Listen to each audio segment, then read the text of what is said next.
आज हम बात करेंगे बरेली केस की, एक ऐसा सीरियल मर्डर जिसने पूरे इलाके को हिला कर रख दिया।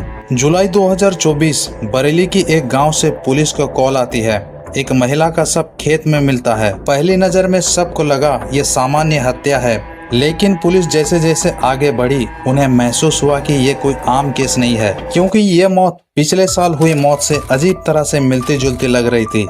और यहीं से शुरू हुआ ऑपरेशन तलाश, क्योंकि अगर पुलिस न रुकती तो और लाशें गिरती।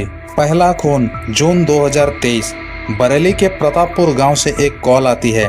गन्ने के खेतों में एक महिला के मृत शरीर पड़ी थी। उनका नाम था कलावती, उम्र लगभग होगी 50 साल। मौत का जो तरीका था, गला दबाकर हत्या की गई थी।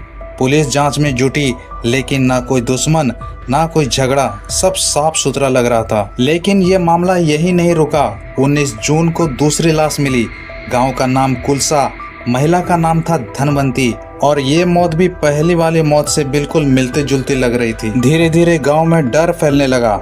लोग फुसफुसा रहे थे, क्या ये किसी एक आदमी का काम है? लेकिन पुलिस को अब तक कोई कनेक्शन नहीं दिखा। ऐसा मानो कि मौत की कड़ी जुड़ती चली जा रही थी। जून के अंत तक तीसरा लाश आनंदपुर गांव से मिला, फिर चौथी लाश जुलाई में, फिर पांचवी लाश। मरने वाले सभी महिलाएं और हर किसी की उम्र 45 साल से ऊपर। सभी की मौत का तरीका गला घोंटकर, और सभी खेत में पड़ी मिली। लेकिन यहाँ गौर करने वाली बात यह था कि यहाँ हर हत्या जो है एक ही पैटर्न से हो रही थी।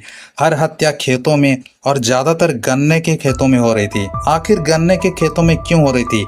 क्योंकि ऊंचे पौधे बाहर से सब कुछ छुपा देता, और अंदर क्या हो रहा है कोई जान नहीं पाता। गांव में डर इतना बढ़ गया था कि महिलाएं अकेले खेतों में जाना बंद कर चुकी थी। लेकिन ये सीरियल मर्डर थमने का नाम ही नहीं ले रहा था। अक्टूबर आते आते मौतें और बढ़ गई, और पुलिस भी पूरी तरह कंफ्यूज थी। आखिर करे तो क्या करे? 5वें केस हो चुके थे, फिर 6वां, 7वां। पुलिस पर दबाव बढ़ने लगा। 22 पुलिस वालों की एक टीम बनाई गई। 1500 से ज्यादा सीसीटीवी फुटेज चेक की।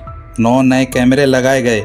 गांव-गांव जाकर स्केच बनाए गए। यहाँ तक कि महिला पुलिस कर्मियों को गांव में भेजा गया, ताकि वो आम औरतों की तरह खेतों में काम करे।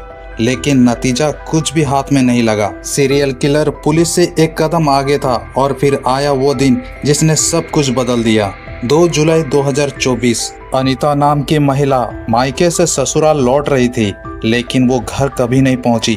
रात में परिवार ने खोज शुरू की, और सुबह खबर आई गन्ने के खेतों में एक और लाश। मौत का तरीका वही पुराना, साड़ी के पल्लू गले में कस कर बांधा हुआ था। अब पुलिस को यकीन हो गया यह सीरियल किलर है, अब इसे रोकना ही होगा। पुलिस ने पूरे इलाके को घेर लिया, हर किसी को चेक किया, और फिर एक सिक्योरिटी गार्ड का एक फोन आया। मैंने उस आदमी को देखा है, और पुलिस तुरंत पहुंच गई, और आखिरकार कातिल पुलिस के आमने सामने था। जिसे पकड़ा गया वो किसी गैंग का डॉन नहीं था, ना कोई पेशेवर अपराधी, बल्कि एक ऐसा इंसान जिसे गांव वाले मासूम समझते थे। उसकी जिंदगी में बहुत कुछ मुश्किल थी। बचपन में पारिवारिक कलह, मानसिक समस्याएं, नशे की लत, और वक्त के साथ औरतों के प्रति गुस्सा। उसने कबूल किया जब भी वो औरतों को अकेले खेतों में देखता, उससे गलत डिमांड करता, और मना करने पर उसकी हत्या कर देता। वो लाश को वहीं छोड़ देता, लेकिन हमेशा कोई छोटी चीज अपने साथ ले जाता, जैसे कि लिपस्टिक, बिंदी या ब्लाउज का टुकड़ा। एक तरफ से अपनी जीत की ट्रॉफी मान लो। पुलिस को ये सब उसके पास मिला, और वहीं से खुला इस केस का सबसे डार्क चैप्टर। ये केस सिर्फ एक कहानी नहीं, एक चेतावनी है। कभी कभी खतरा वहीं छिपा होता है जहां आप सोच भी नहीं सकते। जो इंसान मासूम लगता है वही सबसे खतरनाक हो सकता है। इस केस ने दिखाया कि पुलिस ने कितनी मेहनत की, कितनी मुश्किल के बाद सच्चाई सामने आई, और सबसे ज़रूरी बात है, हमें हर वक्त सतर्क रहना चाहिए। दोस्तों, अगर आपको ऐसी सीरियल केस स्टोरी पसंद आते हैं तो वीडियो को लाइक करें, चैनल को सब्सक्राइब करें।